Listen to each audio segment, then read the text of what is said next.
प्रिय भाइयों और बहनों, उद्धारकर्ता यीशु मसीह के पवित्र और अनमोल नाम से यीशु सहाय जय मसीह की।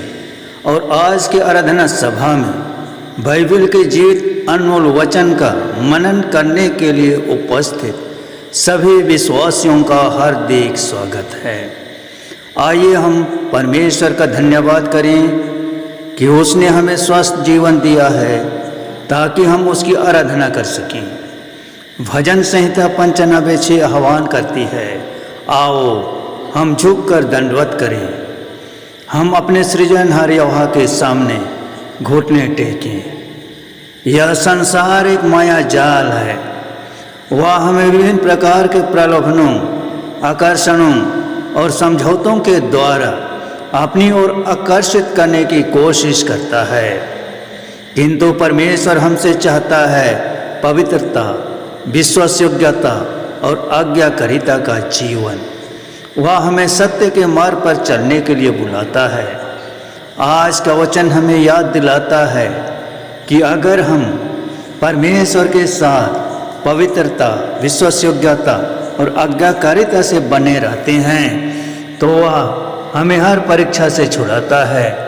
प्रिय विश्वासी भाइयों और बहनों, पहला कुरिन्थियों 10 अध्याय में प्रेरित पौलुस इस्राएलियों के इतिहास के द्वारा हमें समझा रहे हैं। परमेश्वर ने इस्राएलियों को फिरौन की बंधुआई से छुड़ाया, समुद्र के पार ले गए, उन्हें आकाश से खाने के लिए मना दिया, पीने के लिए चट्टान से जल दिया। फिर भी उनमें से बहुतों ने परमेश्वर की आज्ञा का उल्लंघन किया। इस कारण वे प्रतिज्ञा के देश में प्रवेश नहीं कर सके। यह इतिहास केवल बीते समय की कहानी नहीं बता रहा है, बल्कि वर्तमान कलीसिया के लिए एक चेतावनी है। हम बपतिस्मा लेते हैं, आराधना करते हैं और प्रभोज में सम्मिलित होते हैं, पर यदि हमारा जीवन पवित्र ना हो, हमारे जीवन में विश्वासयोग्यता और आज्ञाकारिता ना हो, तो हमारा आत्मिक जीवन अधूरा है। रोमियो 15:4 में लिखा है, जो बातें पहले लिखी गई वे हमारी ही शिक्षा के लिए लिखी गई है। इतिहास से सीखें। वचन पहला कुरिन्थियों 10:6, ये बातें इसलिए हुई कि हम उनकी नई बुरी बातों की लालसा न करें। प्रिय भाइयों और बहनों, इतिहास केवल हमें अतीत की कहानी नहीं सुनाता, बल्कि हमें इतिहास से सबक भी मिलता है। परमेश्वर इस्राएलियों को मिस्र की गुलामी से छुड़ाकर लाल समुद्र के पार ले गए। वे परमेश्वर के आशीष को नहीं समझ पाए और सांसारिक वस्तुओं की ओर ध्यान लगाए। संसार की वस्तुओं के लिए उनकी लालसा बढ़ी। आज भी बहुत से विश्वासी परमेश्वर के अनुग्रह को समझ नहीं पा रहे हैं और संसार की लालसाओं के पीछे भाग रहे हैं। वे धन और प्रतिष्ठा की लालसा करते हैं। सांसारिक वस्तुओं की लालसा हमें परमेश्वर से दूर करती है। याकूब 1:14-15 हमें बताता है कि परमेश्वर किसी की परीक्षा नहीं लेता, पर मनुष्य अपनी ही अभिलाषा के द्वारा खींचकर परीक्षा में पड़ता है। मूर्ति पूजा और समझौते से सावधान रहें।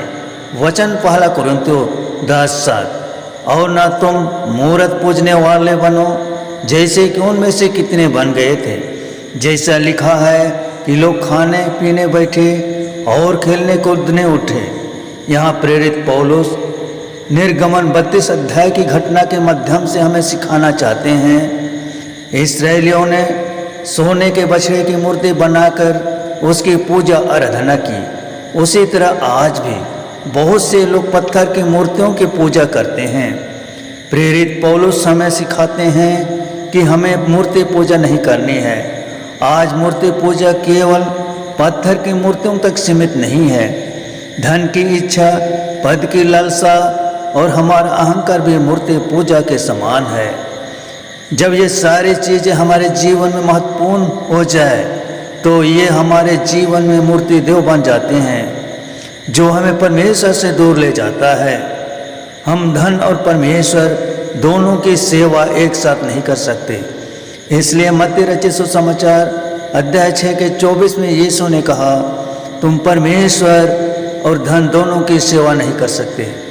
आज परमेश्वर हमें पवित्र जीवन जीने के लिए बुला रहा है। वचन पहला कुरिन्थियों 10:8, और न हम व्यभिचार करें जैसा उनमें से कितनों ने किया। एक दिन में 23,000 मर गए। प्रिय भाइयों और बहनों, प्रेरित पौलुस हमें चेतावनी देते हैं कि हमें व्यभिचार से दूर रहना चाहिए।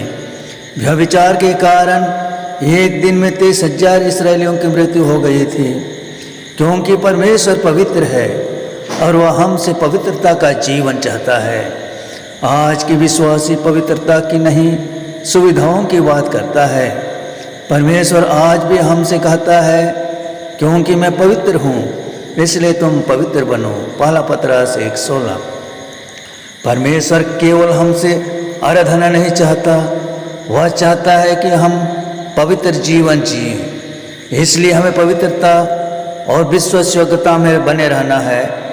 प्रेरित पौलुस कहता है, परमेश्वर की परीक्षा ना ले। वचन पहला कुरिन्थियों 10:9-10, और न हम प्रभु को परखें जैसा कि उनमें से कितनों ने किया और सांपों के द्वारा नाश किए गए, और न तुम कुड़कुड़ाएं जिस रीति से उनमें से कितने कुड़कुड़ाए और नाश करने वाले के द्वारा नाश। यहाँ प्रेरित पौलुस पुनः हमें चेतावनी देते हैं कि हमें परमेश्वर की परीक्षा लेकर उसके बलवंत हाथ में नहीं पड़ना चाहिए। इस्राएलियों ने परमेश्वर की परीक्षा ली, इसलिए परमेश्वर ने सांपों के द्वारा उन्हें नाश किए। प्रेरित कहता है, हमें कुड़कुड़ाना नहीं चाहिए। अगर हम ऐसा करते हैं तो परमेश्वर की परीक्षा लेते हैं, और जो कोई परमेश्वर की परीक्षा लेते हैं परमेश्वर उन्हें सजा देता है। जब इस्राएलियों ने कुड़कुड़ाना शुरू किया तो वे परमेश्वर को परख रहे थे।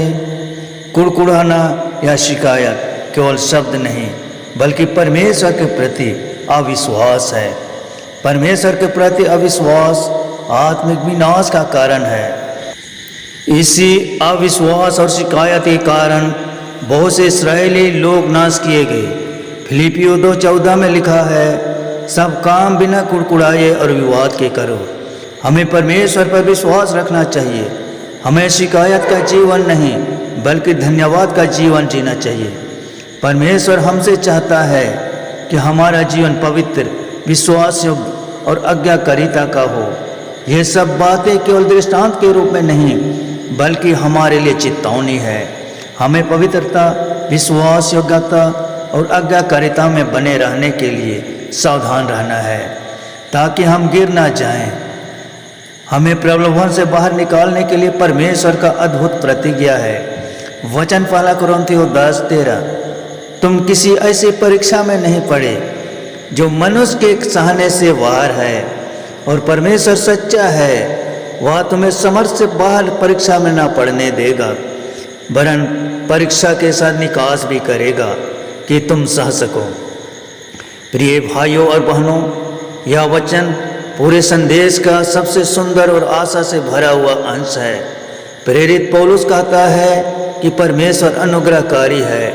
वह हमें इतना समर्थ देता है कि कोई भी परीक्षा हमारे सहने से परे नहीं है। वह हमें ऐसी परीक्षा में पड़ने नहीं देता है जो हमारी सहनशीलता से बाहर हो।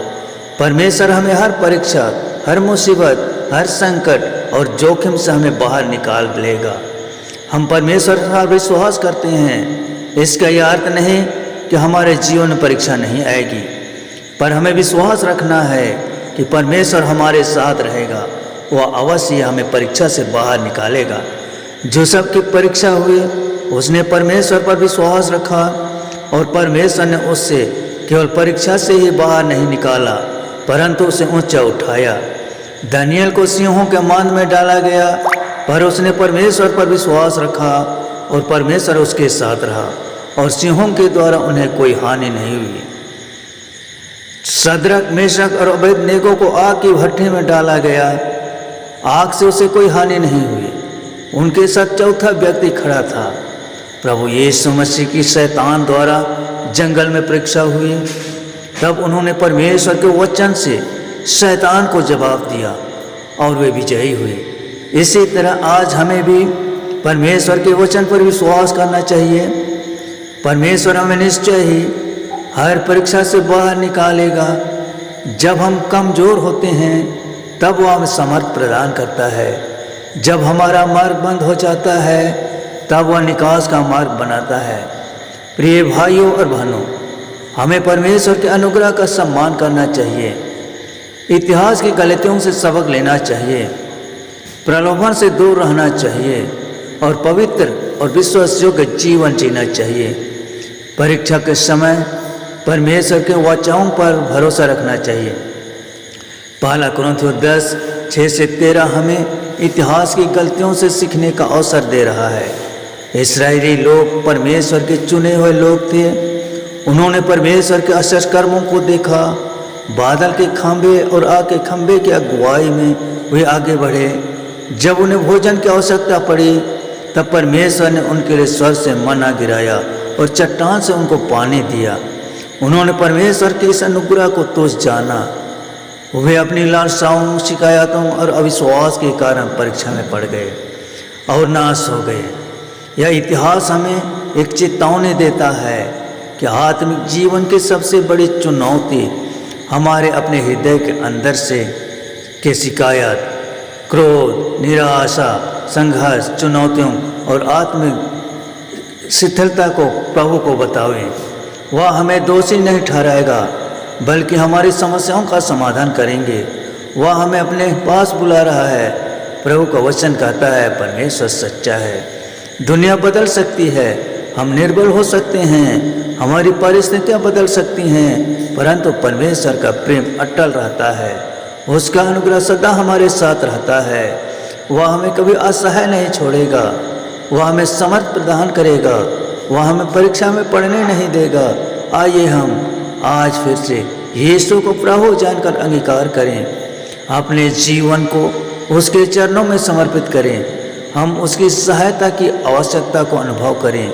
अपने घमंड को छोड़कर उसकी अनुग्रह को स्वीकार करें, क्योंकि प्रभु यीशु मसीह ने स्वयं कहा है, हे सब परिश्रम करने वालों और बोझ से दबे हुए लोगों, मेरे पास आओ, मैं तुम्हें विश्राम दूंगा। मत्ती 11:28।